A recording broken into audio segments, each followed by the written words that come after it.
Hi friends, मैं Sushil Kumar net education के इस चैनल पर पुनः आपका स्वागत करता हूं। कुछ फिजिकल कॉज के कारण हम आप लोगों को इससे संबंधित कुछ और भी वीडियो नहीं दे सका था। इसमें कुछ गैप हुआ है, बट नाउ वी कंटिन्यू।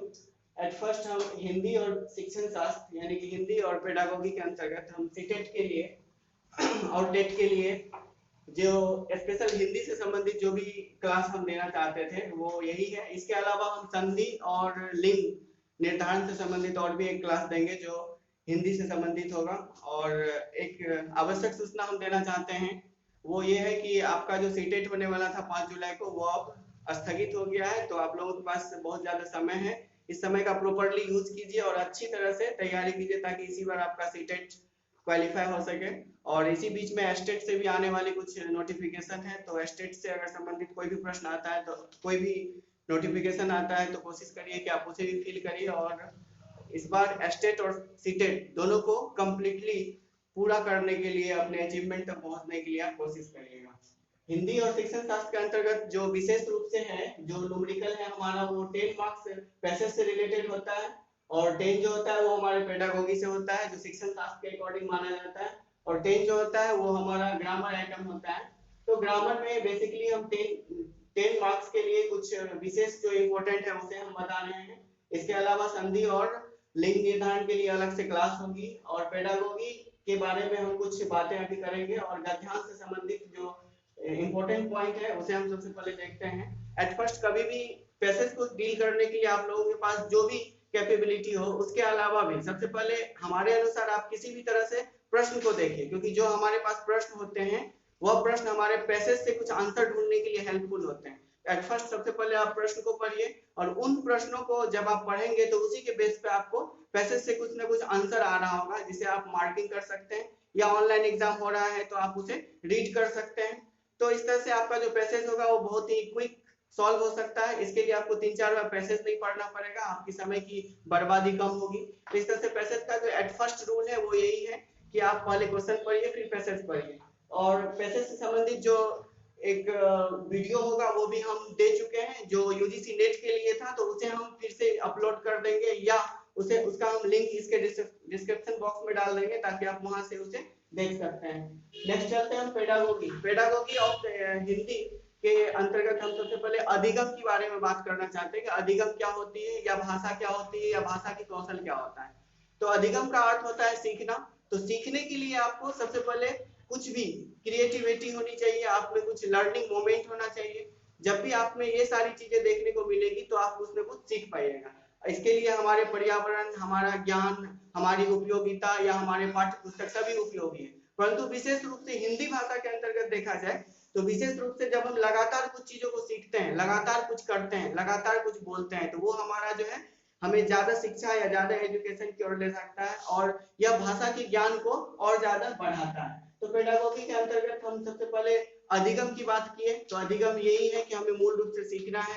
दूसरा पॉइंट है हमारा कि सीखना कैसे है, तो हमारे इन्वायरमेंट में रह के, हमारे अनुभव से, हमारे क्रिएटिविटी से, हमारे कार्य से, हमारे विचार से, हमारी और भी संज्ञान से, कॉग्निटिव से, हमारी क्षमता से, इस तरह से हम सीखते हैं। और सीखने का सबसे बड़ा और अच्छा उपाय है कि आप जो है वो विशेष रूप से लगातार रूप से कुछ ना कुछ सीखिए, कुछ ना कुछ करने की कोशिश कीजिए। क्योंकि जब भी आप कुछ ज्यादा करते हैं, एग्जाम्पल के लिए हिंदी की भाषा के अर्जन की बात करते हैं, तो आप कैसे अर्जन करिएगा हिंदी का भाषा, क्योंकि आपको यह समझना होगा कि हम जो है वो कहीं ना कहीं कुछ सीख नहीं रहे, बल्कि कुछ अपनी क्रिएटिविटी से, अपनी गुणवत्ताओं से, अपनी उपयोगिता से कुछ अर्जन करने का काम कर रहे हैं। जैसे ही आप अर्जन करिएगा, आप में अधिगम हो जाएगा, और आप अधिगम के अनुकूल या अधिगम के अनुरूप हो जाइएगा। दूसरे संदर्भ में है कि अधिगम और अर्जन के अलावा आप में एक सेल्फ कॉन्फिडेंस होना चाहिए जो आपका कौशल होगा, जिसको हम संज्ञान भी बोल सकते हैं। आपके पास जितने भी प्रकार का नॉलेज हो,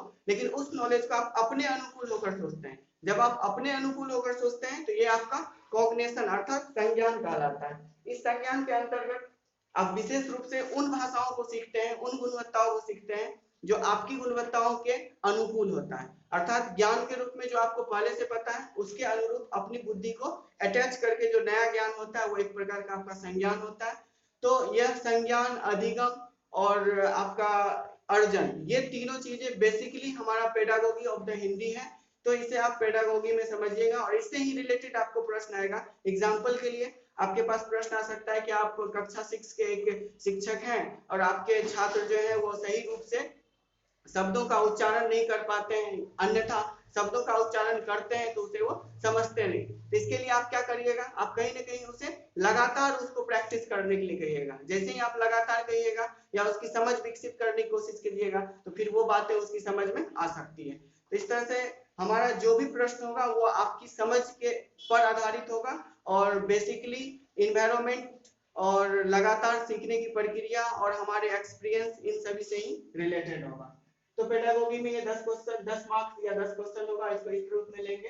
पैसेज को हम बतला ही दिए। अब थर्ड पॉइंट है हमारा जो व्याकरण। व्याकरण के 10 मार्क्स के लिए हम कुछ बतलाने वाले विशेष रूप से। उससे पहले हम एक चीज और बताना चाहते हैं आप लोगों को, अगर आपका 6 to 8 या 1 to 5 होगा, ये सीटेट या टेट अगर आपका 1 to 5 एंड 6 to 8 क्लासिफिकेशन या क्लास के लिए होगा, तो इसमें आप 1 to 5 और 6 to 8 को कंबाइंड रूप से देखें तो हिंदी पाठ्य पुस्तक जो हमारे पास अवेलेबल है उसके अंतर्गत जो भी लेखक हैं या जो भी लेखन है उसे आप विशेष रूप से याद रखिएगा। इसके लिए हमने पीडीएफ में डाल दिया है जो डिस्क्रिप्शन बॉक्स में आपको मिलेगा। वहां आप क्लास 1 to 8 के जितने भी लेखक और कुछ लेखन है उसे हमने लिखा है, उसे आप वहां से डाउनलोड कर सकते हैं।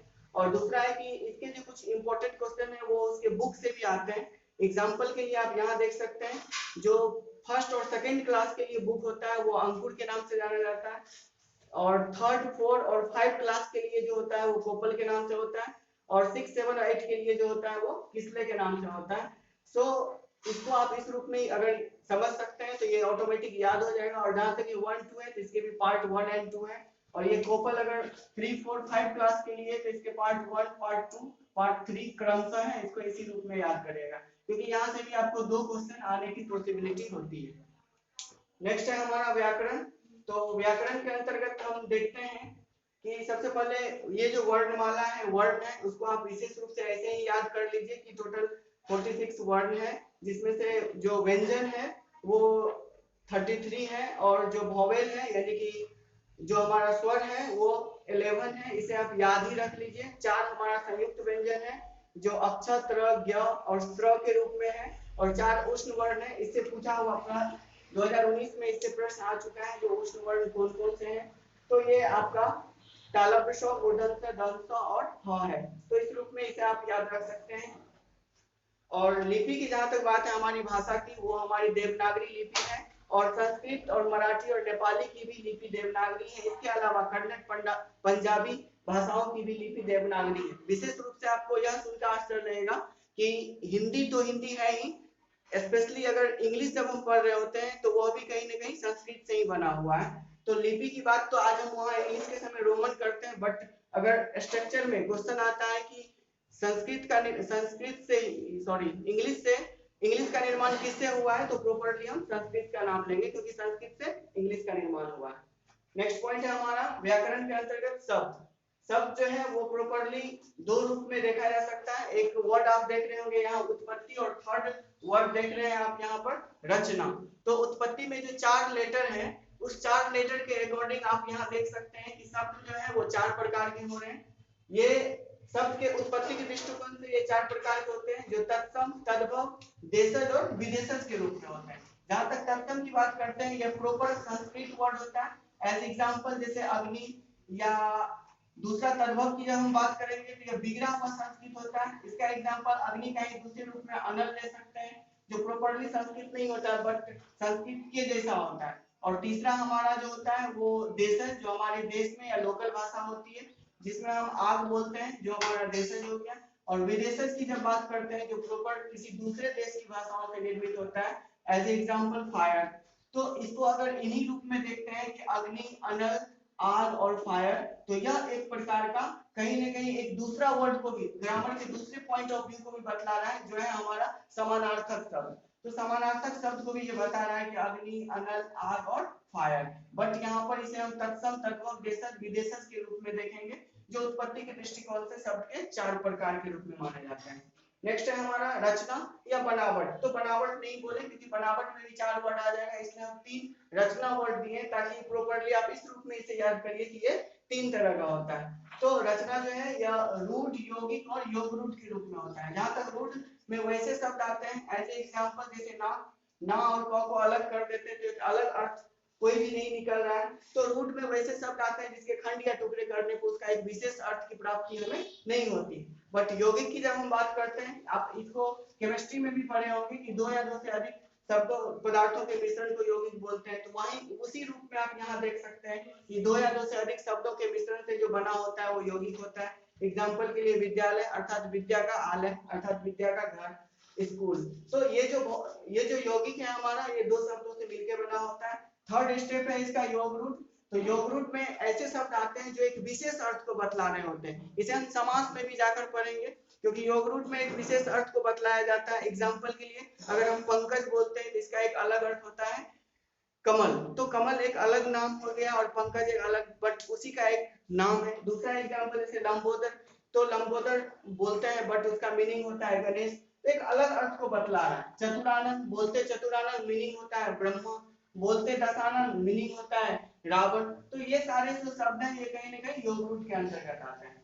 तो इस तरह से आशा है कि आप लोग शब्द को समझ गए होंगे। नेक्स्ट पॉइंट है हमारा उपसर्ग। उपसर्ग जो किसी शब्द के पहले लगकर उसके अर्थ को बदल देता है, पढ़ती है। ये कॉमन है, शायद आप लोग जानते भी होंगे। अन्यथा अगर नहीं जानते हैं तो यहाँ भी हम देख सकते हैं, जैसे कि अगर लिखा हुआ है कि सुमन, तो हो सकता है कि मन इसमें प्रत्यय के रूप में लगा हो और सु इसमें उपसर्ग के रूप में लगा हो। तो जो शुरू में लगकर इसके मन मीन्स अर्थात हमारी मन या चेतना होती है, और सु मीन्स सुंदर होता है। अगर मन में हम अब चेतना को लगा देते तो सुमन हो जाता है, बट इसका एक अर्थ फूल भी हो सकता है। तो जिस तरह से शुरू में कोई वर्ड लगकर, कोई लेटर लगकर उसके अर्थ को बदल रहा है, यह उपसर्ग होता है। और अगर बाद में लगकर कोई अर्थ को बदल रहा है तो यह एक प्रकार का प्रत्यय होता है। और मुहावरा या लोकोक्ति की जहां तक बात है, ये आप विशेष रूप से आप बुक से याद कर लीजिएगा। जो ग्रामर का प्रॉपर्ली बुक है उसी से आप याद कर लीजिएगा, ज्यादा अच्छा रहेगा। लोकोक्ति और मुहावरा से भी कुछ प्रश्न आने की पॉसिबिलिटी होती है। वाक्यों के शुद्धिकरण की जहां तक हम बात करते हैं, तो वाक्य तब शुद्ध होते हैं जब उसकी आप ग्रामेटिकल थिंग्स को आप समझते हैं। जब भी आप उसको समझते हैं तो वो आपका अशुद्ध नहीं हो सकता। इसके लिए जो भी बातें हम बताना चाह रहे हैं, लिंग या समास या और भी कुछ, इसे आप विशेष रूप से देखेंगे तो ये आपका शुद्धि को बतला रहा होगा। नेक्स्ट पॉइंट है हमारा संज्ञा। संज्ञा विशेष रूप से 5 प्रकार के होते हैं। ये होते ही हैं 5 प्रकार के: व्यक्तिवाचक, जातिवाचक, समूहवाचक, द्रव्यवाचक, भाववाचक।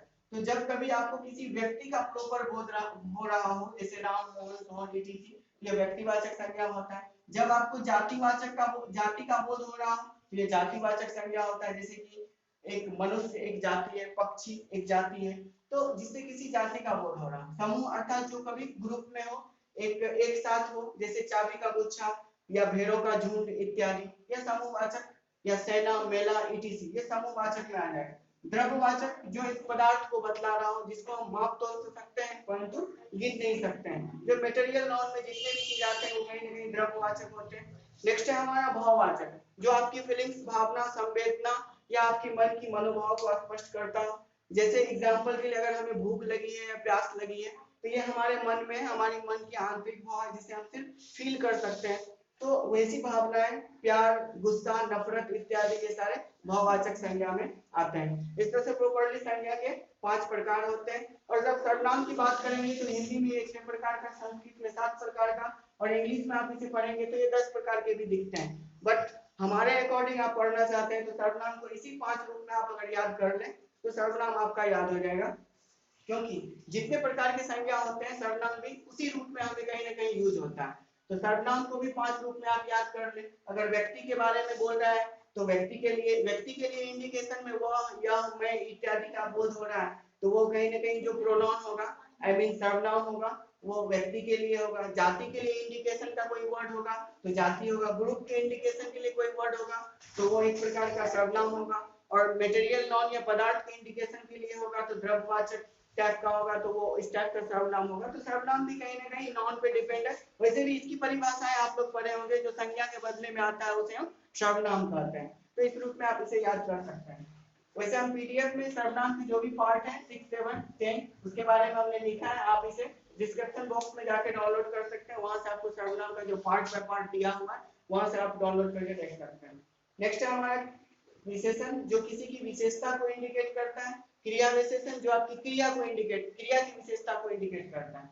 विशेषण को हम समझते हैं, जैसे कि आप बहुत अच्छे से समझते हैं, तो आप तो समझते हैं ये आपका काम है, लेकिन बहुत अच्छे से समझते हैं तो आपकी काम की क्वालिटी को और ज्यादा बेहतर करके बताया जा रहा है कि आप बहुत अच्छे से समझते हैं। यहाँ जो बहुत अच्छा से समझता है, या आपकी क्रिया की विशेषता को बता रहा है कि बहुत अच्छे से, तो यह क्रिया विशेषण हो जाता है।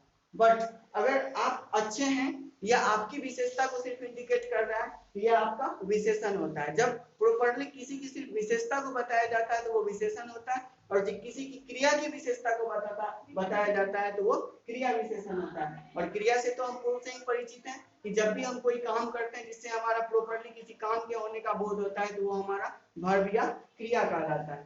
नेक्स्ट है हमारा पर्यायवाची शब्द। इसे हम उत्पत्ति के दृष्टिकोण से जब हम शब्द को समझा रहे थे तो हम बतलाया था कि यहाँ अग्नि, अनल और आग और फायर, तो फायर तो वर्ड नहीं यूज करेंगे क्योंकि हम हिंदी पढ़ रहे हैं। तो इस तरह से ये जो वर्ड है कहीं ना कहीं पर्यायवाची या समानार्थक शब्द को निर्देशित करता है। विपरीतार्थक शब्द की जब हम बात करते हैं तो एक प्रकार का ये विलोम शब्द के नाम से भी जाना जाता है। यह उल्टा शब्द होता है, जैसे कि आग का पानी हो सकता है, आकाश का पाताल हो सकता है। आप लोग इससे पहले परिचित भी होंगे, और अगर कुछ और भी जटिल शब्दों को याद करना चाहते हैं तो आप ग्रामर में, व्याकरण रचना में जाके आप इसे याद कर सकते हैं। नेक्स्ट है हमारा समास। यह समास जो है मुख्य रूप से 6 प्रकार के होते हैं। प्रॉपर्ली देखते हैं वन बाय वन। फर्स्ट है हमारा तत्पुरुष समास। तत्पुरुष समास समास का वह प्रकार है जिसमें पुरुष की प्रधानता को बतलाया जाता है। एग्जाम्पल के लिए अगर हम पुरुषोत्तम की बात करें तो कहीं न कहीं एक पुरुष की प्रधानता को इंडिकेट करता है, तो उसे हम तत्पुरुष समास के रूप में कहा जा सकता है। और दूसरा है कर्मधारय समास, जो आपके कर्म पे डिपेंड हो, कर्म की प्रधानता पे हो। जैसे अगर अर्जुन को अगर धनुर्धर कहा गया है तो क्यों कहा गया, क्योंकि वो धनुष चलाने में बहुत ही निपुण था, तो उसकी गुणवत्ताओं के आधार पर उसका एक नाम रखा गया धनुर्धर। तो जो आपके काम के अकॉर्डिंग आपके लिए एक नाम होता है, वो कहीं ना कहीं आपका कर्मधारय समास या कर्मधारय को इंडिकेट करता है। नेक्स्ट पॉइंट है बहुव्रीहि, जो आपने योग रूढ़ में पढ़ा था। आप रचना के दृष्टिकोण से जब शब्द को पढ़ा था तो योग रूढ़ को पढ़ा था, जो विशेष अर्थ को बतलाता है वही आपका बहुव्रीहि होगा। तो बहुव्रीहि में वैसे ही शब्द होंगे जो एक विशेष प्रकार के अर्थ को आपको बतलाता हो, जैसे लंबोदर आई मीन गणेश, या चतुरानन, ब्रह्मा, दशानन, रावण इटीसी। नेक्स्ट है हमारा अव्ययी भाव समास। अव्यय का मीनिंग ही होता है एक विशेष प्रकार के अर्थ को बतलाना, या लगातार, जिसमें कंटिन्यूटी हो। जैसे कि आप लगातार कुछ वाच कर रहे हो, लगातार पढ़ रहे हो, लगातार आप में कुछ करने की पॉसिबिलिटी या करने की कैपेबिलिटी है। तो जब भी आप लगातार किसी प्रकार का काम कर रहे हो, या आपकी शक्ति के अनुरूप आपके द्वारा कोई काम हो रहा है, तो वो कहीं ना कहीं अव्यय को इंडिकेट कर रहा है। तो अव्ययी भाव समास में जो आपकी क्षमता को या लगातार किसी काम को बता रहा है, अर्थात इसके एग्जांपल में हम यथाशक्ति या यथासंभव को ले सकते हैं। नेक्स्ट है हमारा द्विगु समास। द्विगु समास एक प्रकार का न्यूमेरिकल वर्ड है। जब भी आपको न्यूमेरिकल वर्ड में कुछ भी दिखता है, जैसे कि चौवन्नी, अठन्नी, पंचगछिया इटीसी, या त्रिभुज, ये सारे वर्ड जो है कहीं ना कहीं द्विगु समास को इंडिकेट करता है। जब भी आपको न्यूमेरिकल कोई डाटा मिले वर्ड का जिसमें संख्या इंडिकेशन हो रहा है, तो वो एक प्रकार का द्विगु समास कहलाता है। और लास्ट है हमारा समास द्वंद्व समास। द्वंद्व का मीनिंग होता है दुविधा। जब आप दुविधा में हो तो आप द्वंद्व फील कर रहे हो। एग्जाम्पल के लिए अगर आपके सामने माँ और पिताजी दोनों को सामने रख दिया जाए और चुनने के लिए कहा जाए कि आप किसे चुनते हैं, तो आप दुविधा में पड़े होइएगा कि किसे चुनेंगे। तो इस कंडीशन में आप क्या करिएगा कि दोनों आपके लिए इंपॉर्टेंट है। तो जब भी कभी दो शब्दों के बीच में एक मैनेज देके उपयोग हो रहा शब्द होता है, वो भी आपका द्वंद्व समास होता है। या दुविधाओं से संबंधित जो वर्ड होता है जिसमें दोनों पद इंपॉर्टेंट होता है, वो आपका द्वंद्व समास होता है। इस तरह से द्वंद्व समास में हम माँ बाप, भाई बहन, ऊंच नीच, अच्छा बुरा, दिन रात इत्यादि को ले सकते हैं। नेक्स्ट है हमारा कारक। कारक जो है एक प्रकार का विभक्ति चिन्ह भी होता है। इसे आप जो कर्ता ने कर्म को करण से, संप्रदान के लिए अपादान से, संबंध काके की अधिकरण में पर संबोधन हे रजी अहो अरे के रूप में लिखा हुआ है, इसे आप वहां से याद कर सकते हैं।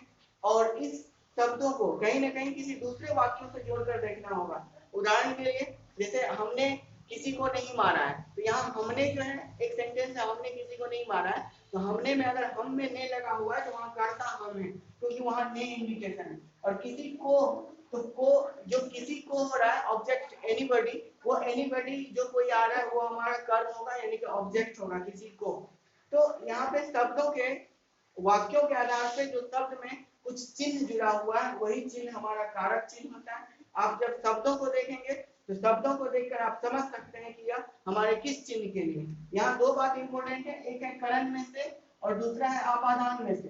तो जब भी कोई वाक्य में जुड़ने का कोई काम हो रहा होगा तो वहां आप करण में से का उपयोग करेंगे, और जब भी कभी हटने का कोई काम हो रहा होगा तो आपादान से का यूज करेंगे। एग्जाम्पल के लिए, जैसे कि सप्तकोशी से कोसी, एक नदी है जो सप्तकोशी से निकलती है, तो सप्तकोशी के इस प्लेस से कोसी निकलती है, कहीं ना कहीं अलग हो रहा है सप्तकोशी से कोसी, तो निकलने का बात हो रहा है, तो यहाँ हम आपादान वाला से यूज करेंगे। बट अगर कोई जुड़ने का काम हो रहा है, जैसे कि मैं पेन से लिख रहा हूँ तो मैं कलम से लिख रहा हूँ, तो यहाँ पे क्या हो रहा है, ऐड हो रहा है, मतलब जुड़ रहे हैं कि हम कलम से लिंकेड है, कलम से लिख रहे हैं, तो यहाँ हम करण वाला से यूज करेंगे। तो आप इसे माइनस प्लस दे दिए, आप यहाँ से इसको इस रूप में याद करेंगे। बाकी सारी बातें शब्द वाक्यों के आधार पे आप देख सकते हैं। और नेक्स्ट पॉइंट है हमारा काव्य। ये काव्य के बारे में आप लोगों ने सुना होगा कि काव्य विशेष रूप से दो प्रकार के होते हैं, जो महाभारत और रामायण के रूप में है। तो रामायण की रचना वाल्मीकि ने किया है और महाभारत का जयदेव ने किया है। तो इस तरह से आप मॉडर्न काव्य की बात करें तो इन्हीं की रचना मिलती है। बट काव्य को भी चार भागों में डिवाइड किया गया है। काव्य भी अगर व्यंग्यात्मक होगा, किसी पे कमेंट के रूप में होगा तो वो व्यंग्यात्मक काव्य होगा। अगर मैनेजमेंट या प्रबंधन को इंडिकेट कर रहा होगा तो प्रबंधन काव्य होगा। अगर उस काव्य में कोई ना कोई गीत के रूप में कुछ बातें लिखी हुई होगी तो वो गीत काव्य होगा। या एक नई संवेदना, नई विचार या नई विचारधारा को उत्पन्न करने वाला होगा तो प्रस्तुति काव्य होगा। तो काव्य प्रॉपर्ली दो है, जो महाभारत और रामायण के रूप में है, और इसके चार प्रकार हैं, जो व्यंग, प्रबंधन और गीत और प्रस्तुत के रूप में है। नेक्स्ट है हमारा छंद। ये छंद जो है ये प्रत्यय के रूप में होता है। यह प्रत्यय आपको विसर्ग के रूप में और इन्वर्टेड विसर्ग के रूप में और कॉमा के रूप में और हलंत के रूप में और विषम्यादि बोधक चिन्ह के रूप में, अर्थात ये चार रूप में आपको देखने को मिलते हैं। और जैसे कि हम वर्ड लिखते हैं अतः, तो अतः में त के बाद जो विसर्ग दिया हुआ है वो एक प्रकार का छंद है। अगर श्रीमान लिखते हैं, श्रीमान में एक प्रकार का हलंत दिया हुआ है तो वो एक प्रकार का छंद है। और अगर कॉमा जब भी हम कभी यूज करते हैं वो भी हमारा एक छंद है। और जब भी कभी दुखद या सुखद वाक्यों के अंत में एक विषम्यादि बोधक चिन्ह का उपयोग करते हैं तो यह भी एक प्रकार का हमारा छंद कहलाता है। तो properly I can say to छंद चार प्रकार का होता है। नेक्स्ट है हमारा अलंकार। यह अलंकार मुख्य रूप से देखा जाए तो यह तीन प्रकार का होता है, जो कहीं न कहीं वाक्य के बाद में या वाक्य के अर्थ को या वाक्य की नई विचारधारा को स्पष्ट कर रहा होता है। और अलंकार भी कहीं न कहीं काव्य की सुंदरता को, काव्य की शोभा बढ़ाने का काम करता है। इसे आप दूसरे शब्दों में देख सकते हैं, जो अगर कोई वर्ड है, जैसे कि एग्जाम्पल के लिए हम अगर सुंदरता की बात करें तो सुंदरता की जगह पे अगर हम और भी श्रृंगार या सुशोभित या उस टाइप के और भी कोई वर्ड यूज करेंगे जो सुंदरता की ही व्याख्या कर रहा हो लेकिन अर्थ वही हो, तो वो कहीं ना कहीं अर्थ वाला अलंकार होगा। और एक नए बात को, नए अर्थ को बतला रहा होगा तो उभय वाला अलंकार होगा। और किसी शब्द के अंत में कुछ लगकर भी उसका अर्थ वही रह जाता है तो वह एक प्रकार का पश्चात अलंकार कहलाता है। लास्ट पॉइंट है हमारा अनेक शब्दों के एक शब्द। तो विशेष रूप से आप इसे याद करिएगा, जैसे कि वैसे व्यक्ति जिसके ना माता पिता हो, ना माता पिता में से कोई नहीं हो, तो उसे हम अनाथ बोलते हैं। तो एक वर्ड है अनाथ, जो अनेक शब्दों को इंडिकेट कर रहा है जिसके ना माता हो ना पिता हो। तो इस तरह के आप ऐसे वर्ड को भी आप व्याकरण से देख लीजिएगा। फ्रेंड्स, अब हम संधि और लिंग निर्धारण को लेके हम पुनः आपका सेकंड क्लास होगा जो हिंदी से रिलेटेड होगा, जो बहुत ही इंपॉर्टेंट है। आप कोशिश करते हैं कि आपको कुछ इनसे संबंधित और भी जो समस्याएं होंगी आप कमेंट्स में लिखिएगा, उससे संबंधित हम इसको पुनः डील कर सकते हैं। अन्यथा जो हमारा संधि और हमारा लिंग निर्धारण है उसको हम सेकंड वीडियो में देंगे। तब तक के लिए धन्यवाद। Thank you for watching friends.